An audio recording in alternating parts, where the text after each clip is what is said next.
The compulsive urge to check your phone isn't a lack of willpower. It's the direct, predictable outcome of your brain's ancient reward pathways being exploited by a meticulously engineered variable schedule of reinforcement. This isn't a coincidence. Your device, the applications residing within it, and the entire digital ecosystem have been designed with one primary goal: to capture and hold your attention by turning every interaction into a neurological slot machine.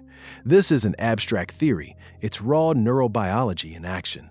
Today, you will uncover the precise psychological and neuroscientific mechanism that transforms your smartphone into a potent, habit-forming device. We're talking about phasic dopamine releases, prediction error, and the insidious power of intermittent reinforcement, the fundamental principles that govern why you simply cannot put your phone down. Once you grasp these hidden triggers, the screen in your hand will never look the same. Consider the pioneering work of B.F. Skinner, who, in his exhaustive research throughout the 1930s and 40s, meticulously mapped out the principles of operant conditioning. Skinner demonstrated that behaviors are profoundly shaped by their consequences. Specifically, he showed that reinforcement schedules profoundly impact the persistence of learned behaviors. Imagine a pigeon in a Skinner box, pecking a key to receive a food pellet. If the pigeon receives a pellet every single time it pecks, it learns quickly. But if the reward suddenly stops, the behavior extinguishes just as fast. The pigeon, in essence, realizes the game is over.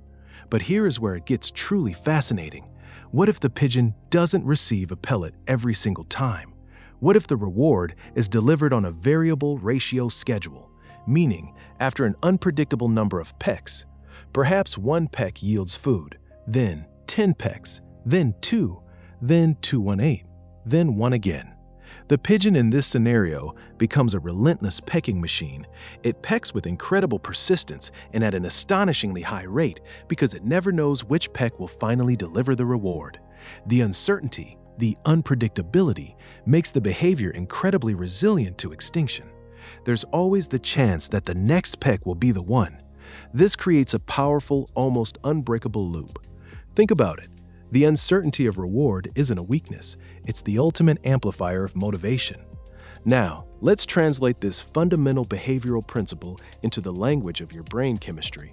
The powerful drive behind this relentless pecking, this persistent checking, is profoundly linked to dopamine.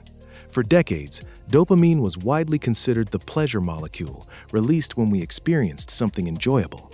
However, groundbreaking research, exemplified by studies from neuroscientists like Wolfram Schultz and his colleagues in the 1990s, revealed a more nuanced and, frankly, more unsettling truth. Dopamine isn't primarily about the pleasure of the reward itself. It's about the prediction of the reward and the motivation to pursue it. When an unexpected reward arrives, dopamine neurons fire a burst, a phasic release. But once that reward becomes predictable, the dopamine burst shifts. It fires before the reward, at the moment of the cue that signals the reward is coming. It's the brain screaming, "Get ready, something good is on its way. Go get it." This is called a reward prediction error signal.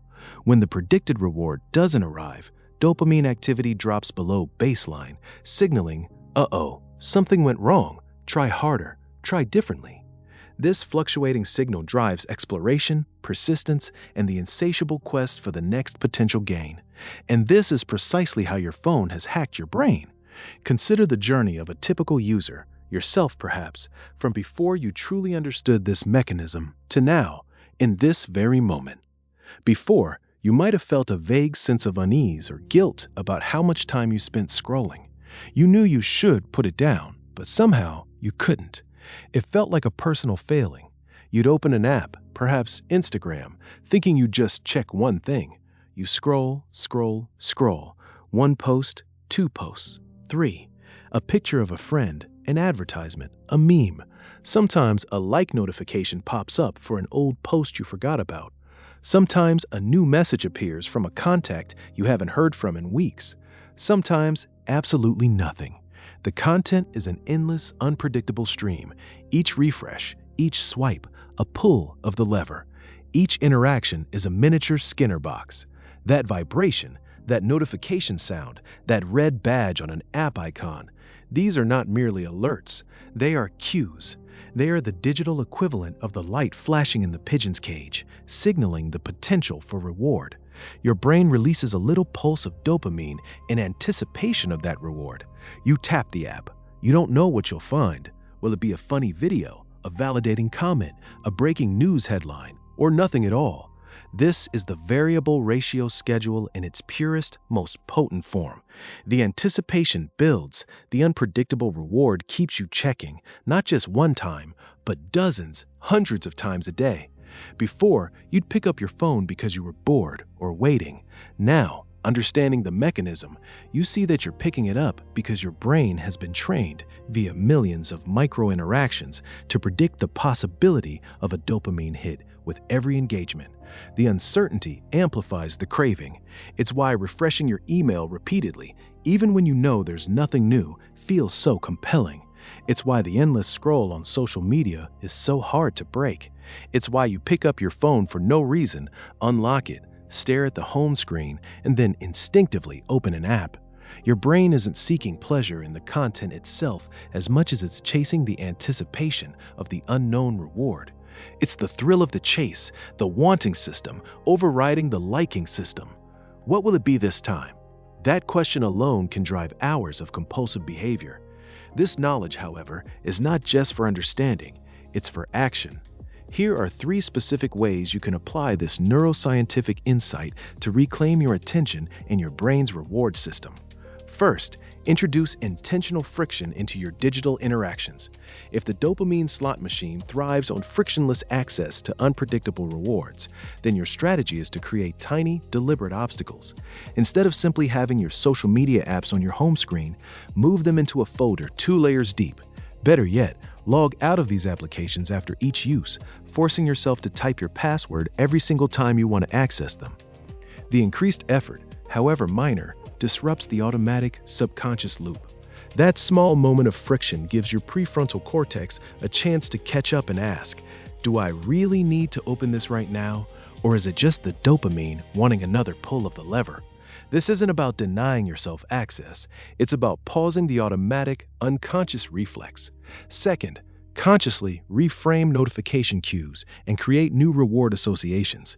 When you hear that ping or see that glowing red badge, your brain is currently conditioned to anticipate a potential reward.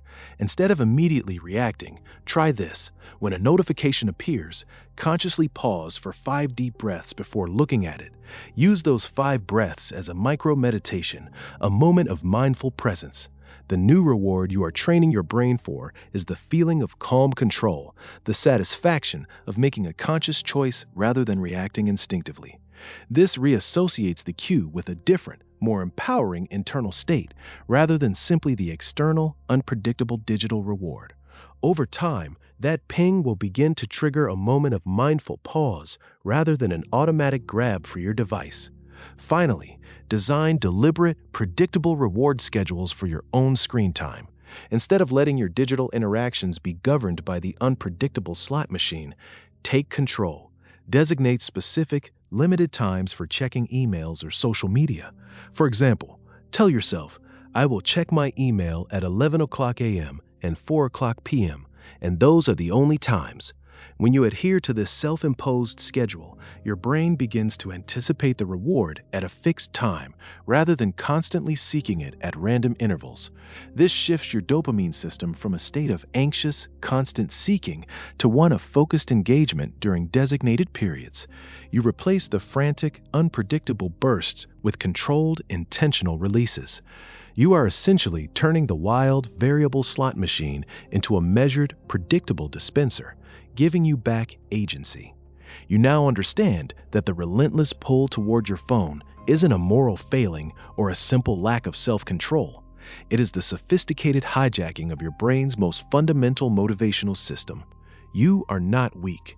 You are operating within an environment meticulously designed to exploit predictable neurobiological responses. This understanding shifts your identity from someone struggling with a bad habit to someone who comprehends the deep neurological architecture of compulsion itself. You see others not as merely addicted, but as fellow participants in an ecosystem expertly manipulating shared brain chemistry. This knowledge empowers you to observe your own urges with a new, detached curiosity, allowing you to respond from a place of insight rather than reaction. Armed with this critical understanding of your own brain's reward system, you are no longer a passive player in the digital casino. Continue to explore the hidden mechanisms that shape your every decision, because unlocking these truths is the ultimate path to mastery over your own mind. There is so much more to uncover about the invisible forces driving our lives, and the next revelation will reshape yet another cornerstone of how you perceive human behavior.